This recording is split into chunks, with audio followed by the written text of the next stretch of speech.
People. Que pasa, sapa, say what they do. Now the first thing that is popping in the news is an update about a story that I spoke about yesterday. And it pertains to a 19-year-old youth that was cornered by some soldier. He was taken out on the spots. Now people, when I did that video, I showed an interview that was done on the Gleaner. And in that interview, we saw the mother. And the mother said that this youth, he is an innocent youth.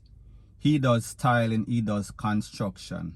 He is a hard-working youth. He is no troublemaker. He is no crime producer. However, people, like I've always said, there's always 2 to 3 sides to the story. The mother side, law enforcement side, and the truth. Now, people, take a listen to exactly what the mother has to say. What is the name of your son and how old is he? My son is 19-year-old and named Kevin Morgan. What kind of person is he? Him go with one man and tile. If nobody call him, he will go and tile. Me I left everything to God in prayer. Now people, you hear what the mother said, and obviously, once you lose a son, whether that son is a saint or the devil, you are going to be emotionally traumatized. So based on her account, the youth is innocent. However, people, like I've always said, there's always 2 to 3 sides to the story. And when I got some information, based on the information that I got, it is said that this youth, he is no innocent youth. This youth is a troublemaker. This youth is a gun boy. Based on the information that I got, and people, like I said, this is side of somebody's story that is involved in some sort of law enforcement, that is aware of the situation in Spanish Town. It is said that when the mother went over the son's body, she said to him, "Look how me talk to you. Look how me tell you to behave yourself, and all you do is cuss me out." Now people, like I said, I was not there. This is based on the account of somebody that is familiar with the case. People, me no know.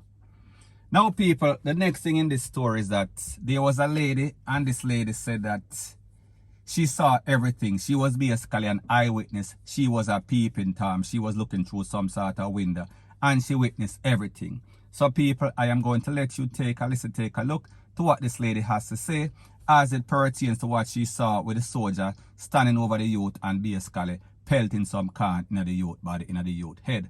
And also her response when she was asked, did she see the people them fling all sorts of big stone off of the soldier them, off of the lawmen? Take a listen, take a look, then I'll give my piece.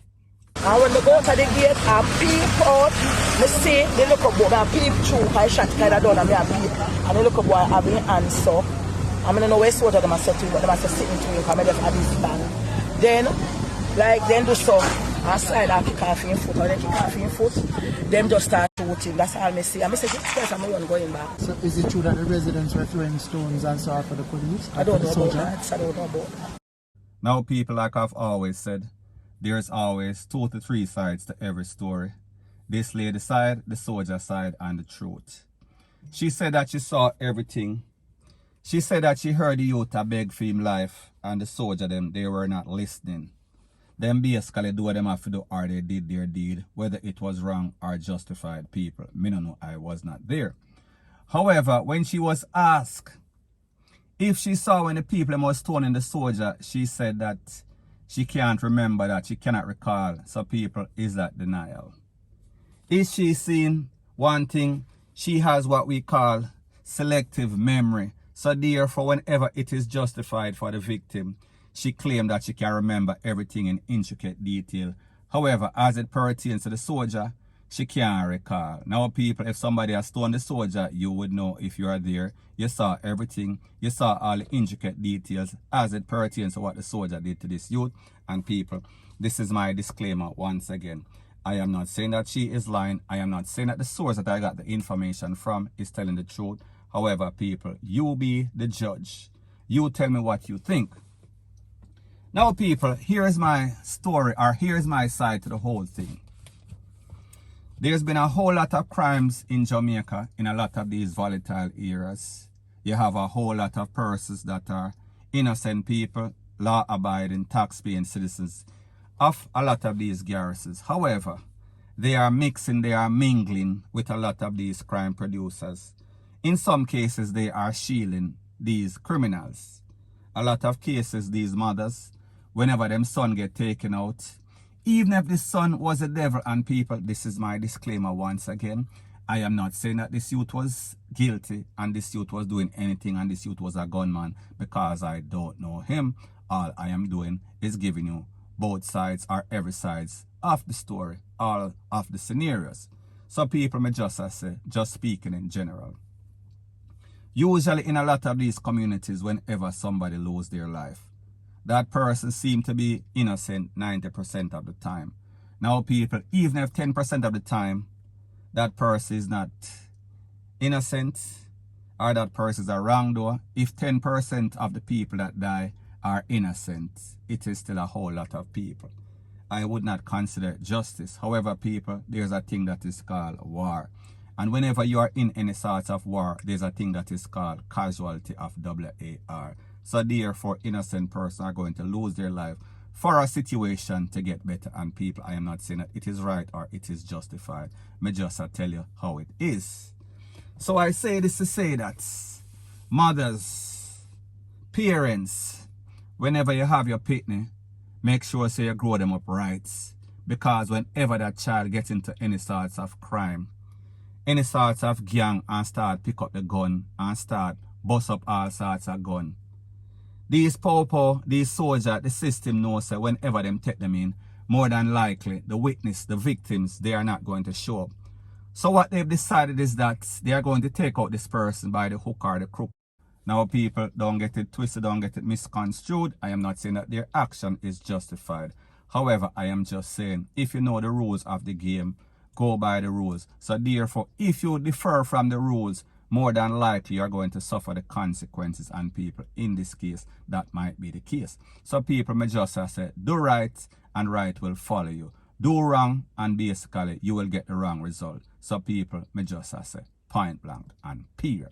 So anyways, people, that is my views on the whole thing as it pertains to that. And like me say, it is just my views and opinion. It is not the gospel. Your views and opinion can be respectfully different from mine. But let me know what you think in the comment section. Bless up.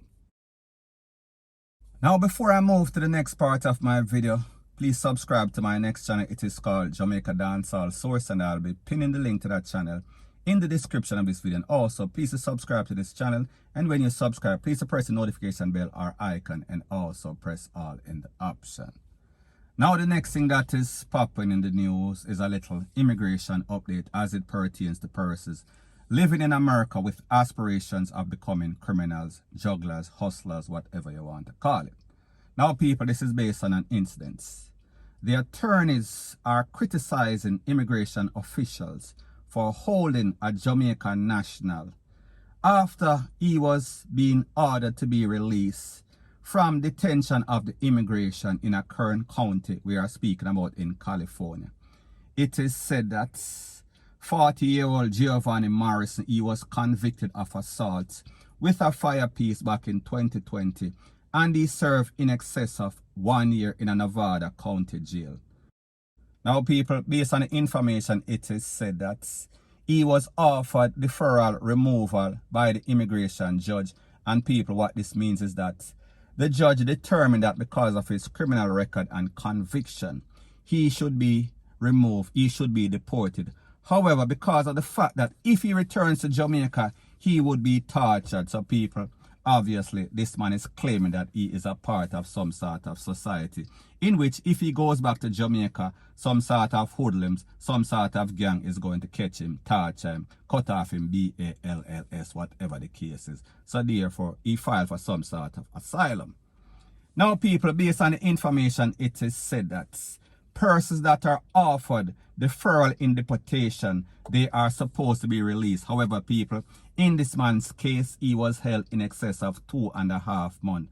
And also, whenever you are granted this, you qualify for some sort of work permit. So people, in this case, we see them basically take away the green card and you can live in the country legally. You are given a work permit. So therefore, you no longer have any sort of residency. And obviously, you won't ever be a citizen of the United States because of your deportation proceedings. Now, people, based on the information, it is said that this man was afterwards released on Friday, and he is under the supervision of the immigration. And based on the information from his lawyer, it is said that the decision to detain this man 2.5 months after he was ordered release was cruel and unnecessary. So, people, the moral of the story is this: whenever you get a chance to go to Uncle Sam's country, take advantage of the situation. Don't get entangled in any sorts of dirty bungle, meaning don't be a hustler. Don't act as if you're bad. So, people, me just say, don't wheel and pop off and cuff up anybody with any sorts of tool or bust up any sorts of can off of anybody, or else you are going to suffer the consequences. And people, we see the change that has been happening, especially since that orange man we talked with the last El Presidente. People, he is lucky that that El Presidente is no longer El Presidente, or else more than likely they would have fling him out, pan him face in a Jamaica, point blank and period. However, people, in this man's case, we see that this judge ruled in his favor and granted him some sort of asylum. So, people, he should consider himself one of the lucky few, because more than likely whenever you are caught with any sorts of aggravated felony, more than likely it is back to the get you go, point blank and period. So anyways, people, that is my views on the whole thing as it pertains to that. And like me said, it is just my views and opinion. It is not the gospel. Your views and opinion can be respectfully different from mine, but let me know what you think in the comment section. Bless up.